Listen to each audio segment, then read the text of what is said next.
Hi friends, ಎಲ್ಲರೂ ಹೇಗಿದ್ದೀರಿ? I hope ಎಲ್ಲ ಚೆನ್ನಾಗಿದ್ದೀರಿ ಅಂತ ಅಂದ್ಕೊಂಡಿದ್ದೀನಿ. ನಾನು ಸೂಪರ್ ಆಗಿದ್ದೀನಿ. ಇವತ್ತು ಒನ್ ಡೇ ಪ್ಲ್ಯಾನಿಂಗ್. ನನ್ನ ಮಕ್ಕಳ ಜೊತೆ ಹೊರಗಡೆ ಹೋಗಿದ್ದೆ. ಎಲ್ಲಿಗೆ? ಮಧುರಗಿರಿ ತುಮಕೂರಿಂದ ಸ್ವಲ್ಪ ತುಮಕೂರು ಆಸುಪಾಸು ಅನಿಸುತ್ತೆ. ನನಗೂ ಅದ್ರ ಬಗ್ಗೆ ಗೊತ್ತಿಲ್ಲ. ಲೊಕೇಶನ್ ಹಾಕೊಂಡು ಹೋಗಿದ್ದೆ. ನನ್ನ ಮಕ್ಕಳ ಜೊತೆ ಟೈಮ್ ಸ್ಪೆಂಡ್ ಮಾಡೋದು, ಅವ್ರ ಜೊತೆ ಎಲ್ಲಾದರೂ ಹೊರಗಡೆ ಹೋಗೋದು ಅಂದರೆ ನನಗೆ ತುಂಬ ಇಷ್ಟ. ನಾವು 3 ಜನನೇ ಗಾಡೀಲಿ ಓಡಾಡ್ಕೊಂಡು ಬರ್ತೀವಿ. ಅಂದರೆ ಫ್ರೀ ಟೈಮ್ ಸಿಗೋದೇ ಕಮ್ಮಿ ಅವ್ರ ಜೊತೆ ಸ್ಪೆಂಡ್ ಮಾಡೋಕ್ಕೆ. ಹಾಗಾಗಿ ಅವ್ರ ಜೊತೆ ನನಗೆ ಟೈಮ್ ಸಿಕ್ಕಿದಾಗೆಲ್ಲ ನಾನು ಫುಲ್ ಅವ್ರು ಹೇಗಿರ್ತಾರೆ ಮಕ್ಕಳು ಆ ಥರನೇ ನಾನು ಇರೋಕ್ಕೆ ಇಷ್ಟಪಡ್ತೀನಿ. ಅವ್ರ ಜೊತೆ ಎಂಜಾಯ್ ಮಾಡ್ತೀನಿ. ಚೆನ್ನಾಗಿತ್ತು. ನನ್ನ ಮಗನೇ ಓಡಿಸ್ತಾ ಇರೋದು, ನಾನು ಹಿಂದೆಗಡೆ ಕೂತ್ಕೊಂಡು ವೀಡಿಯೋ ಮಾಡ್ತಿದ್ದೀನಿ. ಮಕ್ಕಳಲ್ಲಿ ಕಾಣ್ಬೋದು, ನಾನು ಹುಷಾರಮ್ಮ, ಫೋನ್ ಬೆಳೆಸ್ತೀಯಮ್ಮ ಅಂತ ಇದ್ದೆ. ಅದು ತುಂಬ ಲಾಂಗ್ ಅಂದರೆ ನಮ್ಮ ಏರಿಯಾದಿಂದ ಒಂದು 50 ಕಿಲೋಮೀಟ್ರ್ ಆಗ್ಬೋದು.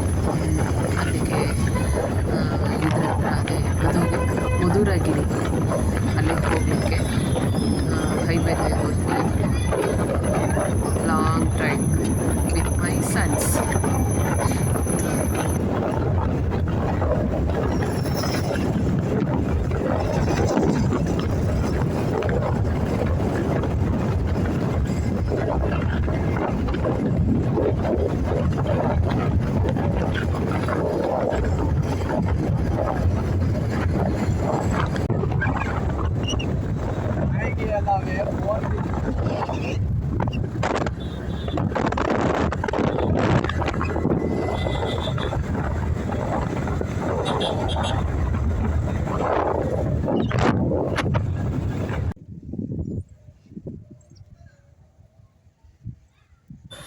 ಫೈನಲಿ ನಾವು ರೀಚ್ ಆದ್ವು ನೋಡಿ, ಮಧುರಗಿರಿ ಹಿಲ್ಸ್. ಬಟ್ ಆದರೆ ಅದು ಒಂದೇ ಬೆಟ್ಟ ಅನಿಸುತ್ತೆ, ಒಂದೇ ಕಲ್ಲಲ್ಲಿರುವಂಥ ಬೆಟ್ಟ. ನೋಡೋ ಪ್ಲೇಸು ಚೆನ್ನಾಗಿದೆ, ಪ್ರಶಾಂತವಾಗಿದೆ.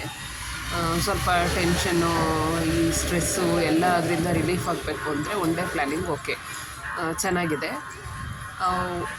ಅಂದರೆ ತುಂಬ ಏನು ನೋಡೋ ಪ್ಲೇಸ್ ಅಂತ ಏನು ಅನಿಸಲ್ಲ. ಮಕ್ಕಳಿಗೆಲ್ಲ ಏನು ನೋಡೋಕೆ ಅದರಲ್ಲಿ ಏನೂ ಇಲ್ಲ. ಒಂದು ಮೊದಲೇ ಹೇಳ್ದಂಗೆ ಅಲ್ಲೇನು ಮಕ್ಕಳು ನೋಡೋವಂಥ ಪ್ಲೇಸಸ್ ಏನಿಲ್ಲ. ಬಟ್ ಅದೇ ಪೀಸ್ಫುಲ್ ಮೈಂಡಾಗಿ ಇರ್ಬೋದು ಅಂತ.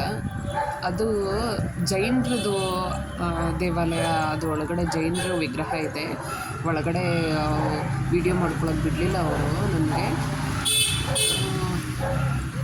ಅಂದರೆ ತುಂಬ ನಾವು ಬರೀ ಕಪಲ್ಸ್ ಹೋಗೋಕ್ಕೆ ಚೆನ್ನಾಗಿದೆ ಅಷ್ಟೇ. ಅದು ಇವ್ರು ಹೋಗೋಕ್ಕೇನು, ಮಕ್ಳಿಗೇನಲ್ಲಿ ಆಟ ಆಡೋಕ್ಕೂ ಏನೂ ಇಲ್ಲ, ಏನೂ ನೋಡಲಿಕ್ಕೂ ಏನೂ ಇಲ್ಲ.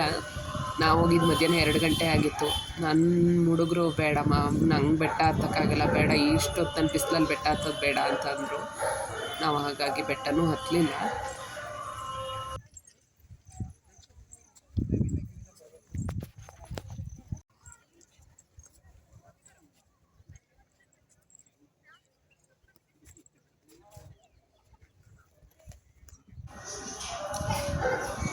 ಬೆಟ್ಟ ನೋಡಿ, ದೂರದಿಂದ ತುಂಬ ಚೆನ್ನಾಗಿ ಕಾಣಿಸ್ತಿತ್ತು. ಬಟ್ ಆದರೆ ಅವ್ರು ಬೆಟ್ಟ ಬಿಟ್ಟು ಬೆಟ್ಟ ಸುತ್ತ ಎಲ್ಲ ಓಡಾಡ್ತಾಯಿದ್ರು. ಅಲ್ಲಿ ಹತ್ತುತ್ತಾ ಇರೋರು ಒಳ್ಳೆ ಇರುವೆಗಳು ಕಾಣಿಸ್ತಾ ಇದ್ರು. ಎಷ್ಟು ಮೆಟ್ಲಿದೆ ಏನು